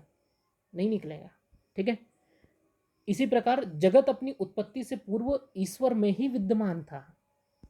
शंकराचार्य क्या कहते हैं कि जगत अपनी उत्पत्ति के पूर्व ईश्वर में ही विद्यमान था, यानी विवर्तनवाद एक तरीके से जगत की उत्पत्ति से संबंधित है। इसमें क्या कहते हैं कि भैया जगत जो है वो अपनी उत्पत्ति के पूर्व किस में विद्यमान था? ईश्वर में विद्यमान था, और ईश्वर ने उसकी उत्पत्ति की है। ठीक है, अब इस बात को लेकर हमारे प्राचीन काल में दो धारणाएं देखने को मिलती है। कौन कौन सी दो धारणाएं? तो एक हो जाएगी सत्कार्यवाद, एक होती असत्कार्यवाद। सत्कार्यवाद क्या कहता है कि कार्य अपनी उत्पत्ति के पूर्व कारण में ही उपस्थित था। सांख्य दर्शन में भी ये बात कही है, शंकर ने भी यही बात कही है। और असत्कार्यवाद क्या कहता है कि कार्य कारण में निहित नहीं है, नवीन अभिव्यक्ति है। न्यायिक दर्शन ये बात कहता है। वो क्या कहता है कि नहीं, कार्य कारण में निहित नहीं है, वो तो नवीन अभिव्यक्ति है। ठीक है, तो इस प्रकार की दो धारणाएं हमको देखने को प्राचीन काल में मिलती है। ठीक, लेकिन ये वास्तविक नहीं है। ठीक, तो मेरे हिसाब से शंकराचार्य के विवर्तनवाद का कॉन्सेप्ट आप लोगों को समझ में आया होगा कि ये है क्या चीज़, जगत की उत्पत्ति से संबंधित है। ठीक है, थोड़ी सी प्रस्तावना बनाना है, थोड़ा सी प्राचीन विचारधाराओं को यहाँ पे शामिल करना है। इन विचारधाराओं को शामिल करते हुए फिर ये एग्जाम्पल दो जरूर लेना है, दूध से दही का, सोने की अंगूठी का, फिर ये पत्थर को घिसने पर घी। ये 3 एग्जाम्पल दे दिए ना तो समझ जाएगा कि आपको ज्ञान है। ठीक है, चीज़ आ रही समझ में? तो इस टाइप से आज हमने थोड़ा शंकराचार्य के दर्शन को समझा। वीडियो काफ़ी बड़ा हो गया है, 1 घंटा 15 मिनट का हो चुका है। ठीक है, तो अब नेक्स्ट वीडियो में हम इससे रिलेटेड और चीज़ों को समझेंगे, इसका पार्ट 2 और बनाएंगे। तो आप लोगों को अगर ये वीडियो अच्छा लगे तो आप लोग इसको ज़रूर देखिएगा। ठीक है, और इससे रिलेटेड आप लोगों के जो क्वेश्चंस हो, आप कुछ नई चीज़ चाह रहे हो, ठीक, कोई चीज़ आपको समझ में ना आई हो, आपके कुछ मन में क्वेश्चन हो, किसी की फॉर्मेटिंग करना हो, तो आप बाकायदा हमें बता सकते हैं। ठीक है दोस्तों, तो आप कमेंट करके अपने विचार ज़रूर व्यक्त करें, जिससे हमें मोटिवेशन मिलेगा अगला वीडियो बनाने के लिए। तो आज के लिए इतना ही, धन्यवाद।